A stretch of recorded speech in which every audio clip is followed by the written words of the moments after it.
السلام علیکم ورحمۃ اللہ وبرکاتہ۔ چلیے آج ہم بات کرتے ہیں معاملات کی صفائی پر، چونکہ آج ہمارے معاشرے کے اندر بہت زیادہ معاملات کے حد تک صفائی بالکل نہیں رہتی۔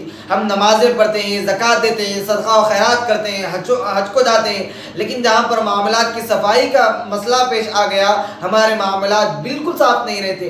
بھائی کا بھائی سے معاملہ، باپ کا بیٹے کے ساتھ معاملہ، میاں بیوی کے آپسی معاملات یہ صحیح نہیں رہنے کی وجہ سے آگے جا کر یہی لڑائی اور جھگڑے کا سبب بن جاتے ہیں۔ اس لیے آپ اپنے معاملات کو صاف رکھیے، چاہے وہ اپنا بھائی کیوں نہ ہو، چاہے اپنا وہ خاص دوست ہی کیوں نہ ہو۔ ہم دوست کی محبت میں آ کر، رشتہ داروں کی محبت میں آ کر اپنے معاملات کو صاف نہیں رکھتے، یہی چیزیں بعد میں عدالت، میاں بیوی ہے تو طلاق وغیرہ کے سبب بن جاتی ہیں۔ اس لیے اپنے معاملات کو جہاں تک ہو سکے صاف رکھنے کی کوشش کریں۔ اللہ کے نبی صلی اللہ علیہ وسلم نے ارشاد فرمایا، تم بھائی بھائی بن کر رہو، لیکن معاملات کے اندر اجنبی بنو۔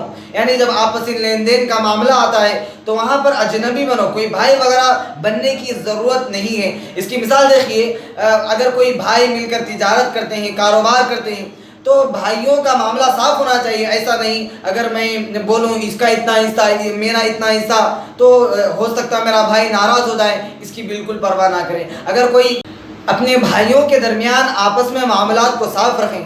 اگر آپ گھر بناتے ہیں، آپ کا بھائی بھی اس کے اندر شریک ہو گیا، یا آپ کا بھائی گھر بناتا ہے، آپ اس کے اندر پیسے وغیرہ خرچ کرتے ہیں، شریک ہو جاتے ہیں، تو آپ جو پیسے خرچ کر رہے ہیں بھائی کے محبت میں آ کر فری میں، یعنی آپ کا ارادہ نہیں ہوتا ہم واپس لے لیں گے، یا پھر آپ یہ نیت رکھتے ہیں آگے جب بھائی بیچے گا یا بعد میں جب حصہ تقسیم ہونے کی باری آئے گی میں بھی اس کے اندر شریک ہو جاؤں گا، یہ صاف واضح انداز میں کہے بھائی میں اتنے خرچ کر رہا ہوں اور بعد میں مجھے اس کا کرایہ چاہیے یا مجھے اتنے پیسے لوٹا دو۔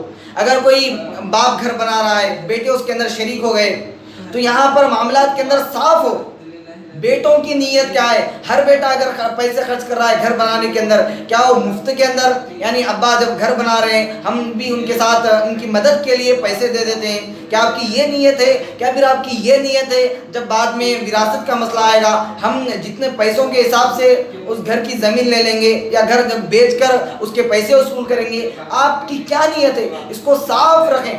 اور اگر آپ کے بھائی وغیرہ اس پر خرچ کرتے ہیں ان سے پوچھیں آپ کی نیت کیا ہے، ورنہ بعد میں جا کر یہی چیزیں لڑائی جھگڑے کا مسئلہ بن جاتی ہے۔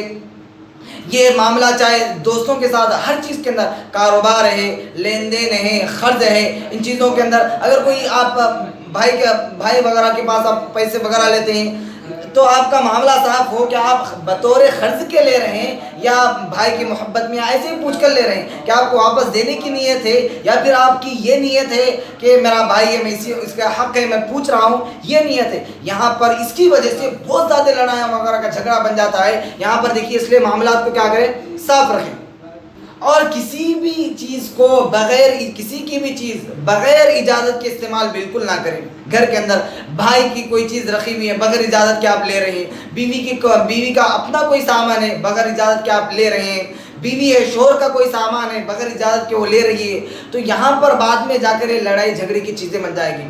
اور گھروں کے اندر بڑی چیزیں، چھوٹے موٹے سامان کے اندر تو زیادہ مسئلہ پیدا نہیں ہوتا، لیکن جہاں پر بڑی چیزیں ہوتی ہے، فریج ہے، واشنگ مشین ہے، یا کوئی گھر کے مہنگے سامان اب جب آپ لا کر رکھتے ہیں، آپ کا معاملہ صاف ہو، یا آپ گھر کے پورے لوگوں کے استعمال کے لیے لا رہے ہیں یا محض اپنے لیے لا رہے ہیں، جب گھر خالی کرنے کی نوبت آ گئی یا الگ رہنے کی نوبت آ گئی، کیا وہ اپنے ساتھ واپس لے جائیں گے؟ یعنی آپ اپنے ماں باپ کے لیے دینا چاہتے ہیں، اپنے بھائیوں کے لیے دینا چاہتے ہیں، ان معاملات کو ہمیشہ صاف رکھیں۔ اللہ پاک انشاءاللہ آپ کی زندگی کو خوش رکھے گا۔